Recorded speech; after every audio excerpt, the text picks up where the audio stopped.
بسم الله.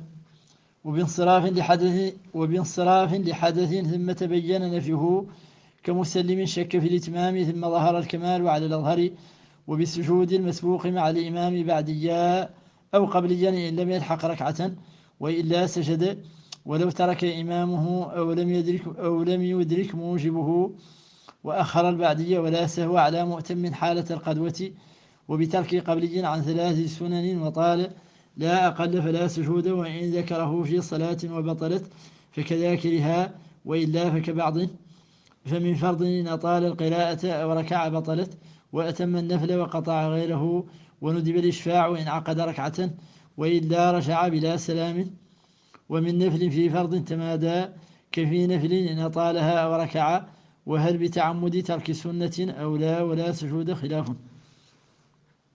بسم الله الرحمن الرحيم، وصلى الله وسلم على نبيه الكريم، ورضي الله عن الصحابة أجمعين ومن تبعهم بإحسان إلى يوم الدين. الدرس الثالث والأربعين من مختصر الشيخ علي رحمه الله تعالى. ما زلنا ماشيين في مبطلات الصلاة.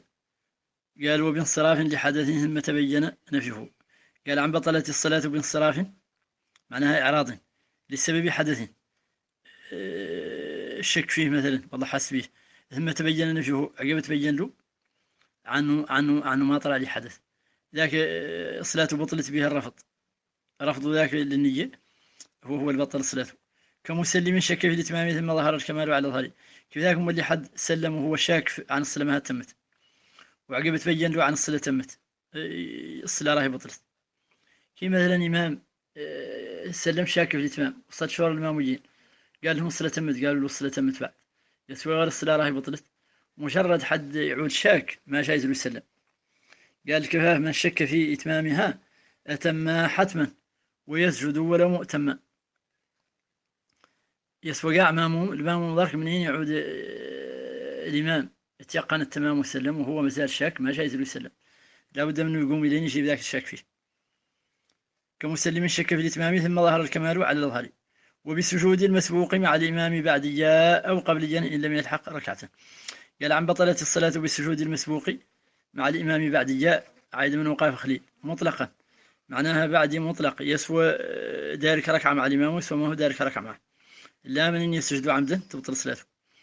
أو قبليا إن لم يلحق ركعة، والله زيد معه القبلي وهو ما هو دارك ركعة مع الإمام، اللي يدركون التشهد مع الإمام وهو الإمام اللي يزيد القبلي قاموا يسجدوا معه، منين يتعمد مولي السجود معه تبطل صلاته.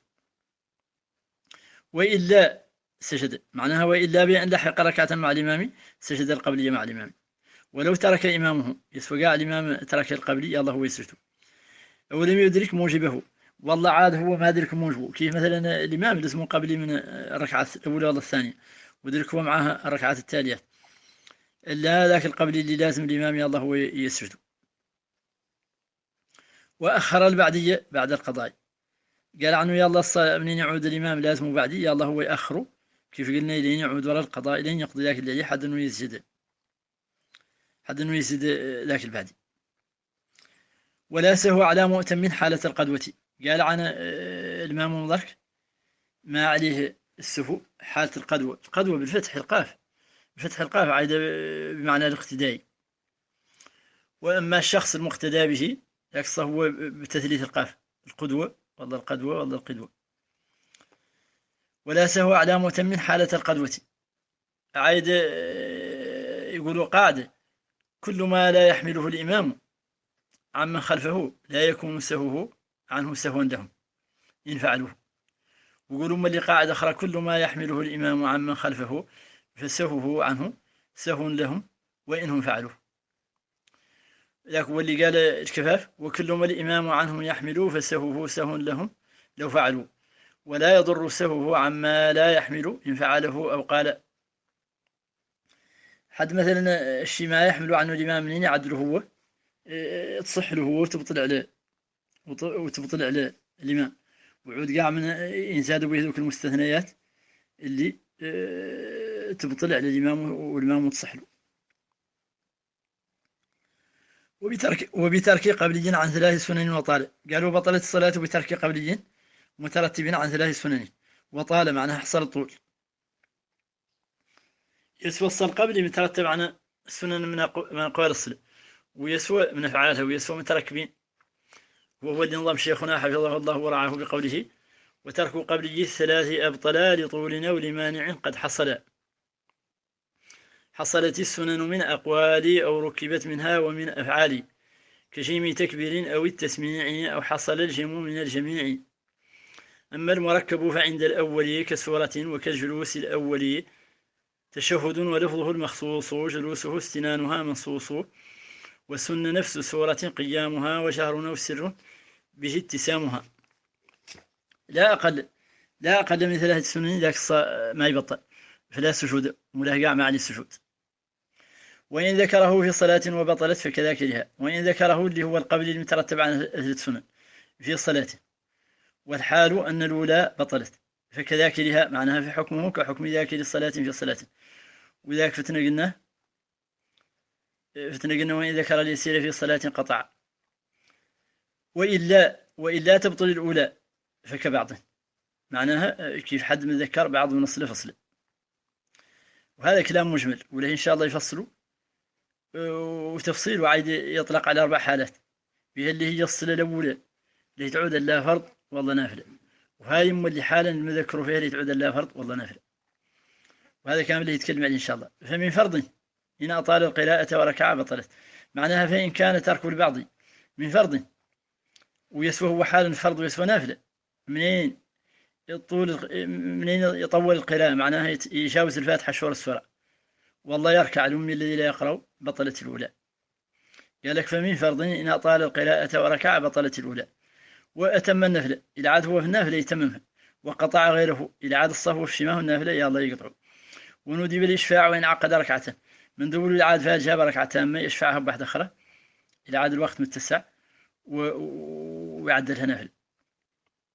وندب الإشفاع وإن عقد ركعته، وإلا بأن لم تطل القراءة ولم يركع لهم الذي لا يقرأ ذيك الساعة فلا، معناها وإلا رجع، وإلا مثلا ذيك الساعة ما تبطل، رجع لإصلاح صلاته الأولى بلا سلام من التي شرع فيها، ذيك الساعة يرجع لها من دون سلام، ولا سلم اللي تعود تبطل. يكون إلى عاد هذا اللي متفقد قبلي، من يعود متفقد قبلي يعود إلى سلم ما تبطل به اللي فتنا قلنا أصح قدم وأخر، وعد قصار على مرقع أنه هو أخر القبلي عدلوا بعدي ورا السلام. ومن يعود الصلاة اللي متذكر ركن وخر ما هو قبل مترتب عن 3 سنن اللي تعود تبطل عليه به اللي السلام راهو اللي يبطل عليه. يكون معنا وإلا رجع بلا سلام من التي شرع فيها. ومن نفله في فرض تمادى، قال لك وإن ذكر البعض من نفله وهو حال الفريضة تمادى في الفرض بها اللي الفريضة ما تنقطع للنافلة بها ما بينها معها ترتيب، كفي نفل إن طالها كذلك مولي إذا عاد هو في النافلة وفاتح صلاة طول إن أطالها اللي هي القراءة بها اللي النافلة ما بينها ترتيب مع النافلة الأخرى، كفي نفل إن أطالها أو ركع إذا عاد فطول القراءة معناها جاوز الفاتحة شور السورة والله ركع الأمي الذي لا يقرأ. وهل بتعمد ترك سنة أو لا ولا سجود خلافه، قال وهل معناها يمدر كان تبطل الصلاة بتعمد ترك سنة مؤكدة متفق على سنيتها داخلة في ماهية الصلاة. من قلنا مؤكدة بخلاف الخفيفة، ومن قلنا متفق على سنيتها بخلاف الفاتحة لأنها المشهور فيها لا عنها فرض قاع. وداخلة في ماهية الصلاة بخلاف الإقامة ذيك سنة غير خارجة عن الصلاة سابق تكبيرة الإحرام. هاي السنة صار متفق على سنيتها ومؤكدة وداخلة في الصلاة، هي من كان حادث عامة تركها هي كانت تبطل الصلاة والله ما تبطل. وهل بتعمد ترك سنة معناها وهل تبطل بتعمد ترك سنة أو لا تبطل، وذاك هو الراجح أنا ما تبطل ولا سجود. وعلى كل حال بعد ما يزيد به اللي العمد ما يزيد له خلافه. والسنة هذه يقولوا عنها لا جنس السنة يسوقع هي واحدة وحدات. قال شيخنا حفظه الله ورعاه هل عمد ترك سنة مما أخل ولفظ سنة لجنس نحتمل، كذلك وحدة على ذاك الأول ترك كثير سنن يدخل في حد. أما على الثاني فقط عن الخلل بترك ما كثر منها قد حصل. والسلام عليكم ورحمة الله تعالى وبركاته، والمعذرة والدعاء بخير.